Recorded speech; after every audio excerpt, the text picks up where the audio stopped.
Thank you, Suzanne, and thank you, everybody, for being here. Yes, I'm going to talk, if I find my talk, and I hope that I will talk only 5 to 6 minutes. My problem is that I always talk too much. Here it is. I'm going to talk a little bit about how about the games for quantum research, which is also the name of this small workshop, and how it started. So really the beginning of this idea here, at least locally, at Heriot-Watt University. It started really at the Heriot-Watt Crucible, which was in December 2011. This is basically an activity organized by the university to bring together people from very different backgrounds. Perhaps, Suzanne, if we can, because I chose this black background, so maybe if you can switch off the main light would be... Yes, so you can see better myself there. And Sandy over there. Theo is not in this picture. There was a terrible storm that day, I think. Okay, that's... He was stuck in Italy, wasn't he? Stuck in London. Oh, stuck in London. Yeah, there was a terrible storm. Anyway, their idea is let's bring together people from different backgrounds and let's see what comes out. What they told us to do is, to write. This is the idea of the creative process, is really write something on the Post-its and put it on the wall and then try to find connections. And this is more or less what we did. And of course, an obvious question was, well, they are they are game designers and computer scientists. I'm a quantum physicist. Can we do something combining quantum physics with games? The next level of the question was obviously, can we use games to solve open research problems in quantum physics? Actually, we even won the final pitch at the Heriot-Watt Crucible, and you see here, this is our principal, so the rector of the university. I'm astonished. And that is Venia. Originally, we had also a British Sign Language expert, so we had to do something combining British Sign Language, quantum physics, and computer science. But then, let's say, we made it sort of simpler. And we won this small thing there, but that was not enough, obviously. To start working on it, we needed some money. So we did get a little bit of funds in March 2012 from the Heriot-Watt Crucible. Really not more than that. I mean, more or less the amount of money that you can see in this slide. This is approximately what we got. So very little, but this was enough to start it. And so already before that day, we had involved Judy, also from Max, also another computer scientist working on game designs and serious games as Sandy. And so the team started to grow. And so we involved also John, who actually was the person who designed the prototype game that you will see, Ryan, Suzanne only, many people. We talked with Hannu and with many more people, and we started the discussion going, really. I think that what we are trying to do can be, broadly speaking, put in the context of what is known as citizen science, and I think this sentence sort of give an idea of citizen science, and I will read it now, incorporating sort of the goal is incorporating the individual and collective problem skills of non-experts into the scientific discovery process could potentially accelerate the advancement of science. I think this is sort of part of the idea of the citizen science, and one of the ways of doing this is through channeling the human brain power through computer games, which is the thing that we try to do. So designing games for scientific research. Why should it work? Well, because there are things that humans are better at doing than computers. And in particular, examples are image processing capabilities. We are also better in the ability to notice unusual things and patterns. We have a better intuition for space positioning problems and so on. So it may work. But why should we do it for quantum physics, right? Why the quantum? And here again, one of my favorite sentences on quantum physics is from Tony Leggett, who is a Nobel laureate in physics from 2003. And he says quantum mechanics is very much more than just a theory. It's a completely new way of looking at the world, involving a change in paradigm, perhaps more radical than any other in the history of human thought. So somehow, it is true, we do know quantum physics is counterintuitive, is often difficult to grasp and to understand. So one question might be, can we actually gain something by translating in some way quantum research questions into games? I mean, can we change the perspective somehow in a way that it might be useful? And we started our exploration into different directions, following two parallel paths, if you want.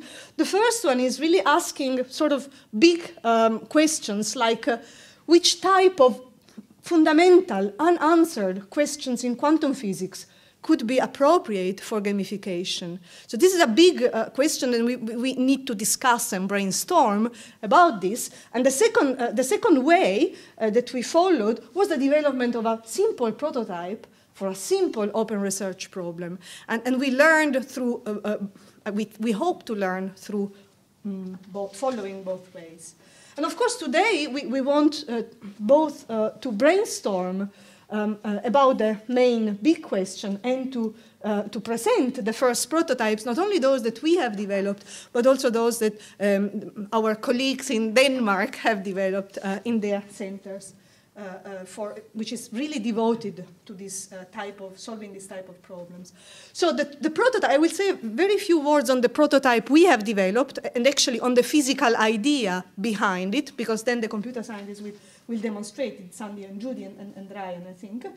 And the scientific idea is based on the evolution of something that is called a qubit. So a qubit is the quantum analog of a bit. A bit is the fundamental unit of information and takes values 0 or 1. And the qubit is the fundamental unit of quantum information and can be 0 and 1 at the same time.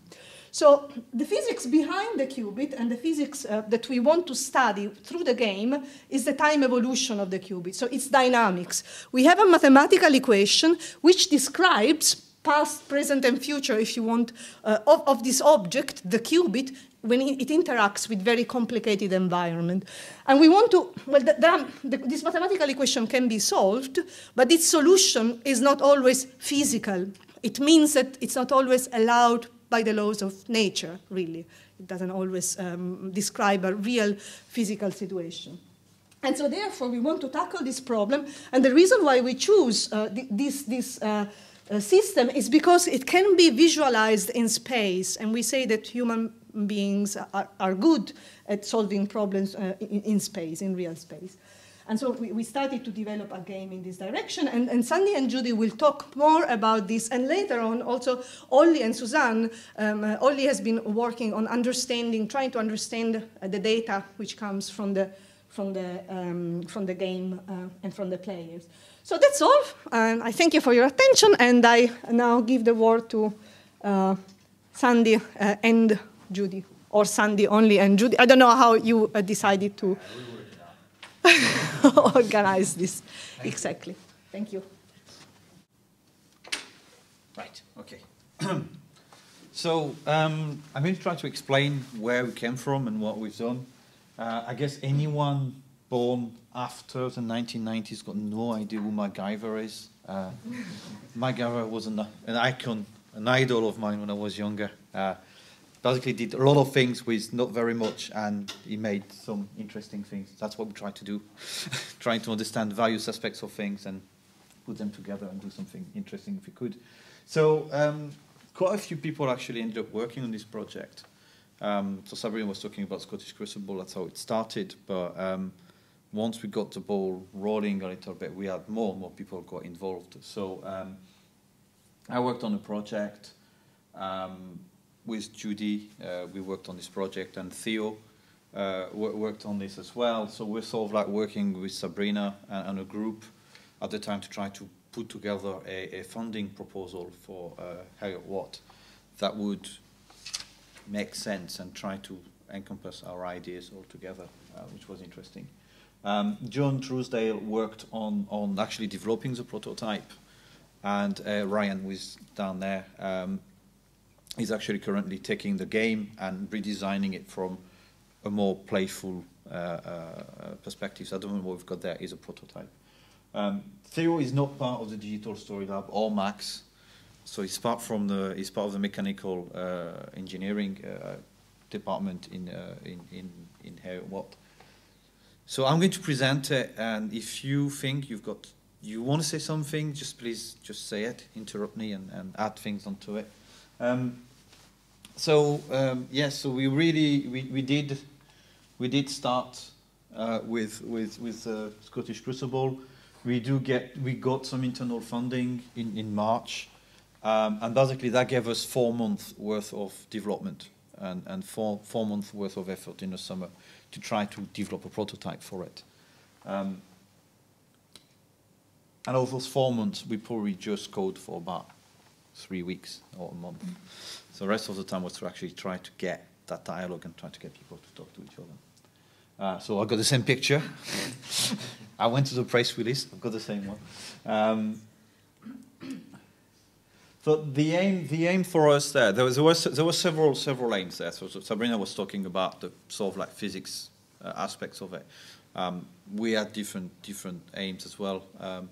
Theo and I are currently involved in the EU project called Gala, which is about serious games and understanding serious games and serious game mechanics and how those things relate with pedagogical aspects or different sort of learning aspects.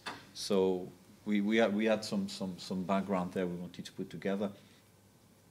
And the idea there was to try to bring together an interdisciplinary team towards addressing complex problems via game design. Which was very interesting was that we had no real idea of what the complex problems were. The physicists had a good idea of what the complex problems were. We had some difficulties to understand what those complex problems were in the first place. But we know about games, so that's the thing that we really wanted to talk about.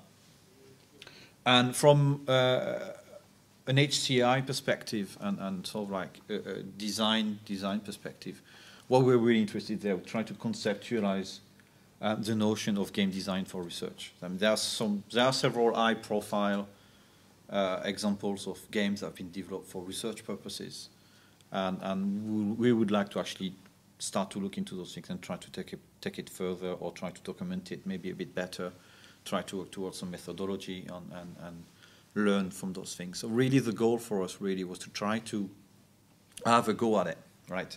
Have the opportunity to do it, and that would be a very different type of game design element, and try to see what we can learn from those things. And the basis from our work, I think, from this project was to try to use human geospatial intuition as the basis for scientific exploration. That's how we sort of like interpret it. So we do see things, we have intuitions where we play, and I think people who actually play a lot are quite high sensitivity to various things going around and running different type of cognitive processes at the same time. So can we actually tap into that to try to maybe help answer some problems or some complex issues, or at least reduce the spectrum of search for mathematical analysis or statistical analysis. So concretely, we try to explore the potential of approaching quantum physics research through games and try to identify problems that are likely to be solved by such an approach, which is not a given, and I think that's going to be the topic of the brainstorming later on, is how can we actually, which problem can we think about and can be suitable. So in terms of design approach, while I know a lot about quantum physics, I think that it's limited to just watching the Big Bang Theory, and that's where it stopped. And so I thought, we've got quantum physics, we've got gaming. All we need is to find a cat and to try think of a playful way of putting it in the box, and then we'll have it sorted. That was my first reaction. Obviously, that didn't work that way, because we're not designing a game to learn about quantum physics. actually we don't want the player to know anything about quantum physics. We don't want them to learn about quantum physics, because what we want is data. It's not knowledge. So, so we want to do a game for quantum physics as opposed to a game about quantum physics. So in the end, we had no cat. However, we didn't have a box, we didn't have a cat, but we ended up with a sphere and a gun. So that's sort of like how we ended up in the end. So we still got a Batman grapple gun there. That's sort of like works fine for us. But really, the main thing is the long road that we had to take. I mean, Johnny's not here today, but it's basically spoke with Suzanne and Stephen for probably about 2 months to try to identify, that sphere at the end of the road. That's probably how long it took us to try to get to that problem. And this is the main challenge we had. Is we are 2 different disciplines, and we do not understand each other. We are very keen to try, we are very keen to learn and very keen to share, but it's very difficult for us to actually get to understand really what we're talking about. I mean, I always start with this. I mean, it's just like generalization of a study of the dynamics of information flow in quantum bits. Yeah, okay. Whatever, and really, it was really sort of like the main thing. It's just, but what do you mean? What was very interesting was Sabrina was saying that, okay, we're going to start with a very simple problem. That's the most simple problem we can think about, and I couldn't make sense of it. You were talking about qubits. I was like, great. You explained to me what a qubit was about 10 times. You just explained it there again. I couldn't tell you what it is now because I've already forgotten. So that was a problem. And our main issue with this is that we started to work. We had a problem that was really based at what I refer to a theoretical concept. And our expertise, like 3 of us there, is really, it's on interactivity, right? So it's not so much about what is the concept about. It's more about how do you actually get to interact with that concept. And that was the main issue there. So what took us the most time is that journey between theoretical conceptualization towards actually interacting with it. And how can we work out in a way that we can do those things. So the issue we had there was that this aspect of things needed to be made much more concrete for us to be able to visualize and for us to be able to do something about it or with it. On the other hand, our description of interactivity needed to be abstracted quite a lot for our physicist colleagues to start to understand the type of things we were talking about. I mean, despite having different language, we're using similar words, similar terms, and meaning totally different things, which we did quite a lot and still do from time to time. It was really the level at which we were talking about. So it was really for us to start to talk about maybe design patterns, maybe to start to talk about examples of game behavior, for instance, up to the point where the theoretical concept was illustrated in terms of behavior as well, that we managed to start to put things together.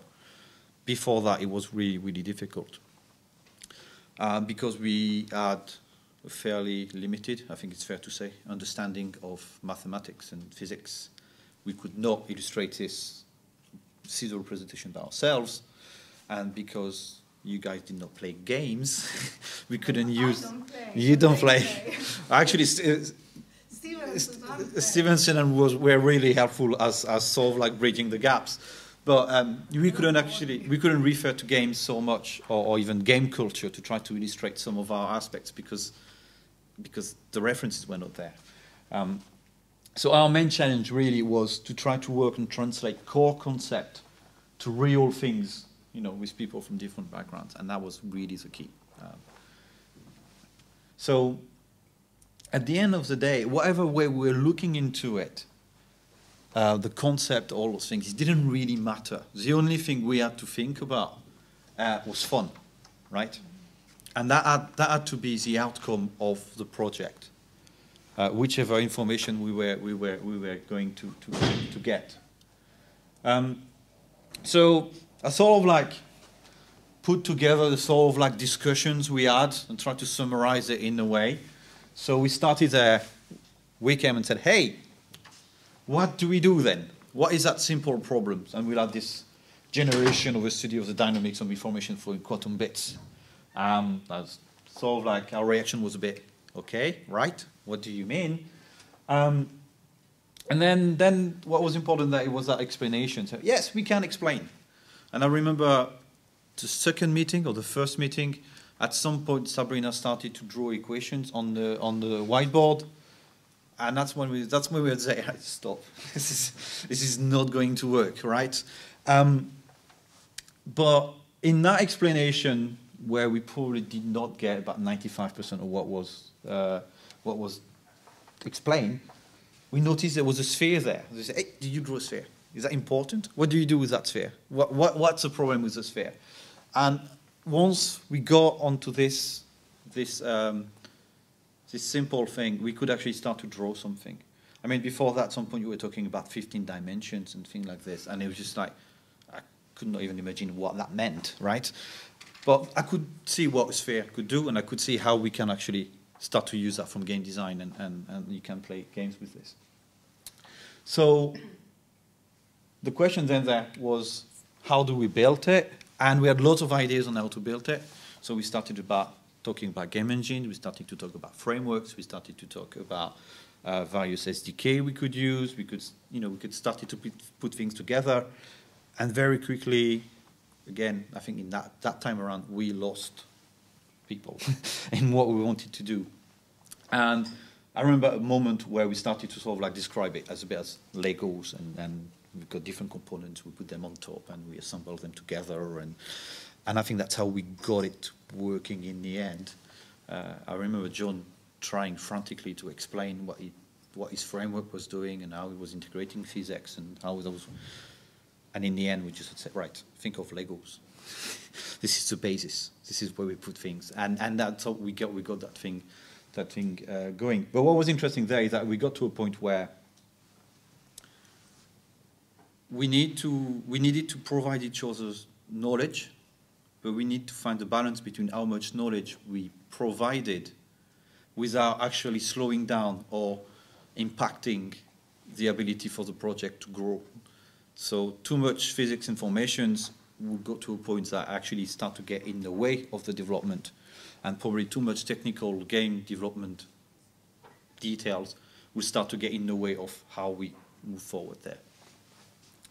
So the game, I'm going to describe the game very quickly, and then Ryan is going to plug it in and play it. The idea is that you control a stationary player who must shoot the furthest away point in an ever-morphing sphere whilst avoiding enemies and collecting power-ups to gain the highest possible score. So you actually don't learn anything at all about quantum physics, but you provide data. Data which Suzanne and Ollie will explain later. I still haven't made that step to understanding what type of data we're doing, but we're collecting, but it's fine, it doesn't really matter as far as I'm concerned. So the concept is basically you got in the game, it's sort of like you do one day from morning to night, and you try to achieve the highest possible score. It's a game, so you get a score. The game is only 60 seconds long, and each shot that you take returns a score, and you can take as many shots as you want, but you only record the highest. So we're trying to actually find the furthest away point in the morphing sphere, basically. So the sphere is a wire-frame sphere that morphs based on data that you provided us, and that's been integrated in physics and sort of like control the whole sort of like environment morphing and the whole environment's deformation, and on various axes. And that's sort of like pull our sphere together and make it move. So the sphere transforms on the X, Y, and Z axis, but its shapes always remains uniform, and I think that was the important thing for the players, being in the middle, to actually, wherever they're looking, it's still going to make sense.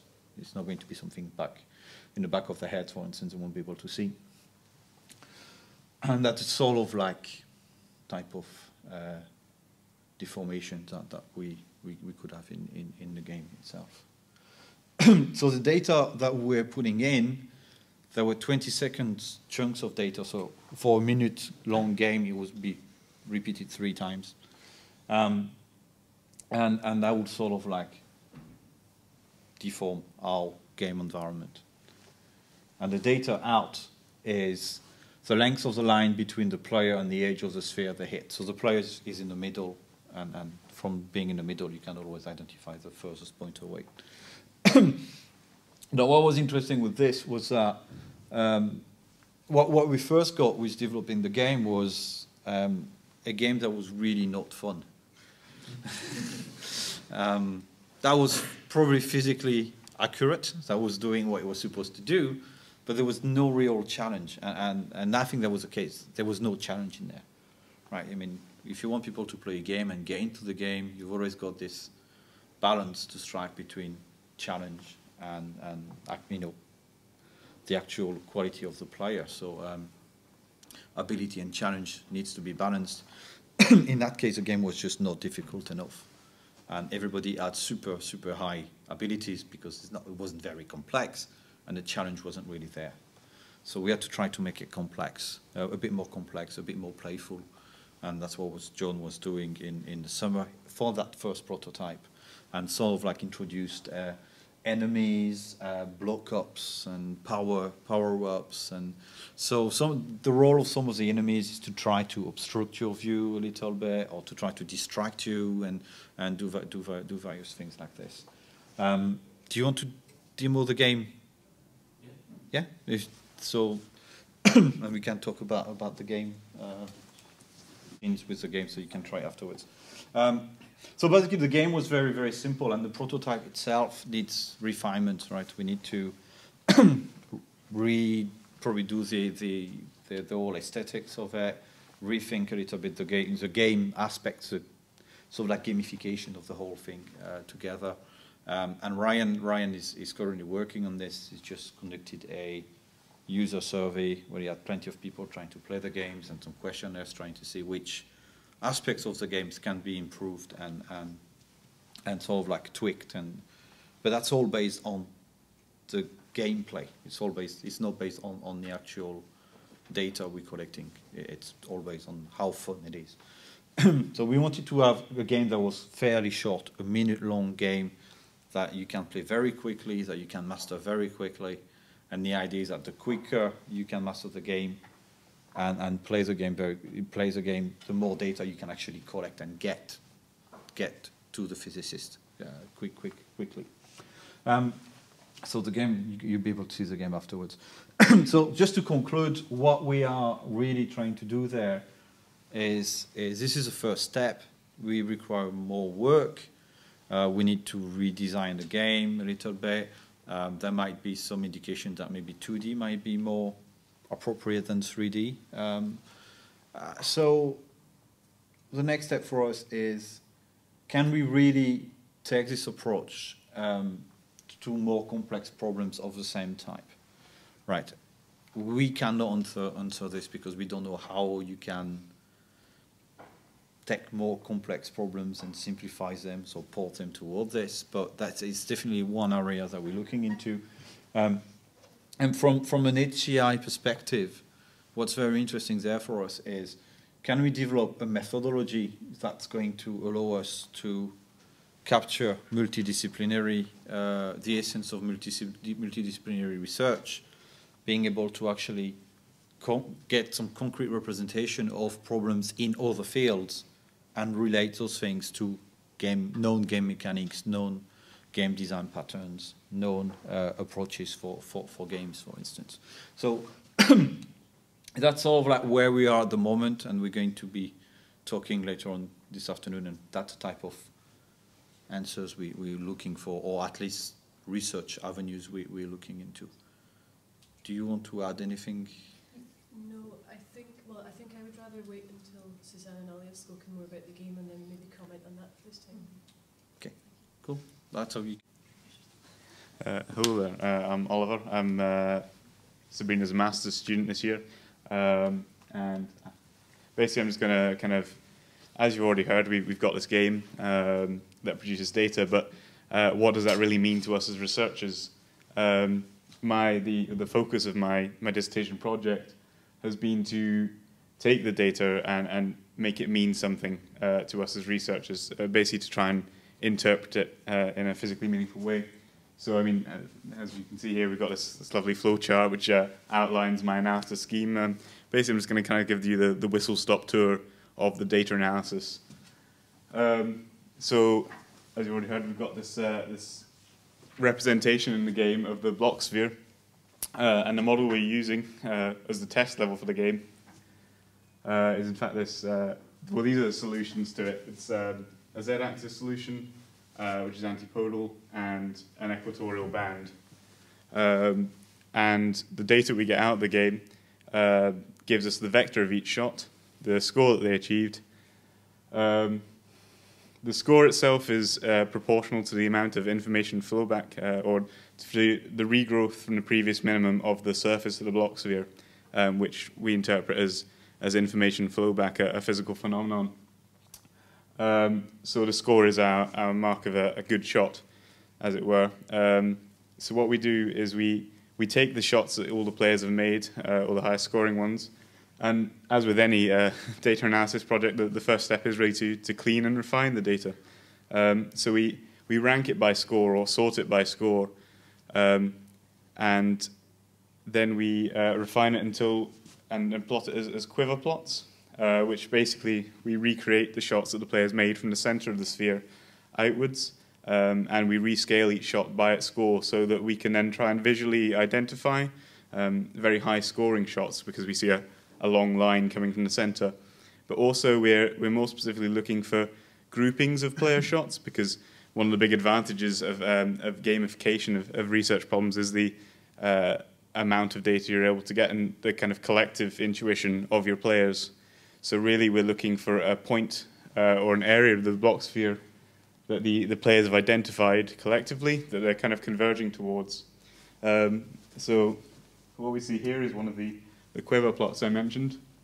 This is from some recently collected data, and this is a view down the z-axis. And this is actually, it was the top 30 highest scoring shots in the game, pictured here. And as we can see, we've got a very long one out here. But also you can see there's kind of two groupings of shots that we can identify. And what these groupings allow us to do, actually, is we can say, well, the players were getting high scores kind of over in this part of the block sphere, and over on this part. But more than that, there were a lot of them getting high scores there, and they were kind of converging around to that point, because we might not necessarily know what the players have seen when they've been playing, but we can interpret this data as that they've seen something that makes them think that there's more regrowth there. And here we see the same data viewed from the XZ axis, and again we have these kind of vertical solutions showing through. Oh, sorry, that way. So what this allows us to do then is we isolate these groupings of data that we see, and we actually calculate the weighted mean, weighted by score, and the variance of it, and get a distribution. So the little green star there represents our weighted mean position, and our interpretation of this as physicists is this is the player found solution, or the point to which they were converging, and hopefully the point where our optimal state exists.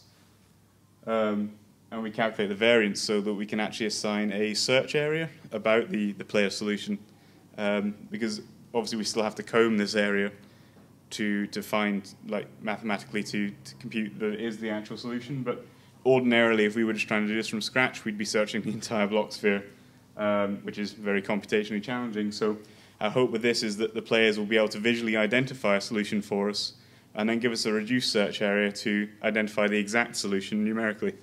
So we end up with this weighted map.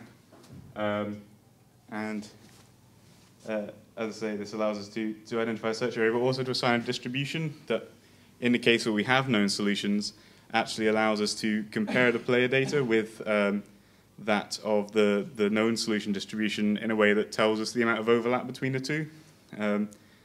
So we can decide how well the players are doing, and ultimately as well we can use this kind of data to assign a kind of confidence to unknown solutions that the players find, whether it's the most optimal solution or a sub-solution that they're more likely to find.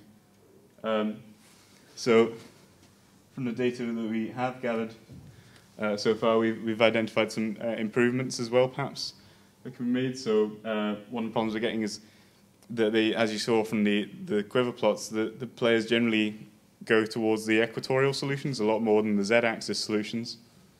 And one reason is that simply it's not natural for people to walk around looking up, or indeed directly down. So people in generally will fire towards the things that are directly in front of them when they start. But also it's much easier in the game to identify the areas where you can see boxes contracting and expanding as opposed to lines growing more and less dense, as we have at the poles where the grid converges.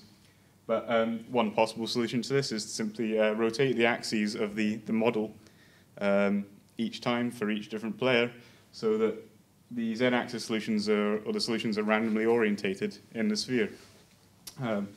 But it's an ongoing project, and I'm sure we'll have many good ideas. But that's really, as I say, the whistle-stop tour of our data analysis. Basically, we take the shots, we rank them, and we find a player search area, which is our new, much smaller than the entire block sphere area, that we can find the optimal state pair in, hopefully.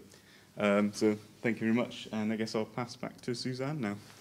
So hand over to Judy then now, and then we'll do more questions after. I can see there's various questions here, and I think this is, for me, one of the interesting things about the project is to what extent can we take this game further? And the more I think about it, the more I think that there are some quite critical issues, which maybe we'll discuss in the discussion and brainstorming section. One thing that Oliver noted there was that we're already coming up against human biases. So if you think about this as a way to use human intuition to narrow a search space, we're using human intuition about moving around in 3D space, but humans have biases towards that, like they'll look across the plane rather than up and down, and that means that we are already cutting off parts of the search space because of that. So the human intuition there, or human habits, are kind of working against what we're trying to do. And while we're talking about human intuitions, we seem to be referring to them as if they're some kind of magic, as if humans can perhaps anticipate what peculiarly moving spheres might do in a magical way, but we need to get some kind of psychological theory behind this. What sorts of problems might we expect human intuition to be able to solve, and in what sorts of ways might we do it? And not being a psychologist, I'm not very sure about the details of this, but I think that it's certainly something that we've seen success, for example, in the protein folding game, because people are used to messing around with 3D objects like that. Now, humans are used to walking around in 3D space. Gamers are used to shooting grappling hooks into 3D space. And that works in this problem because it's, as I understand it, a problem in 3 dimensions, which the physicists already know the answer to. So in a way, we're looking to see how well humans perform compared to known solutions. But if we want to work in open research problems in quantum physics, my understanding is that we're suddenly talking about 15 dimensions, which I certainly don't have intuitions about. So then it's a question, as one of the questioners here was pointing out, can you cut up these problems into slices such that a series of individuals can contribute effectively, and then somehow stitch these solutions back together into an answer which makes sense and actually advances physics in some way? So how do you cut up complex problems into slices which humans have some kind of successful intuition about? I have no idea, but let's hope we can discuss that at some point this afternoon.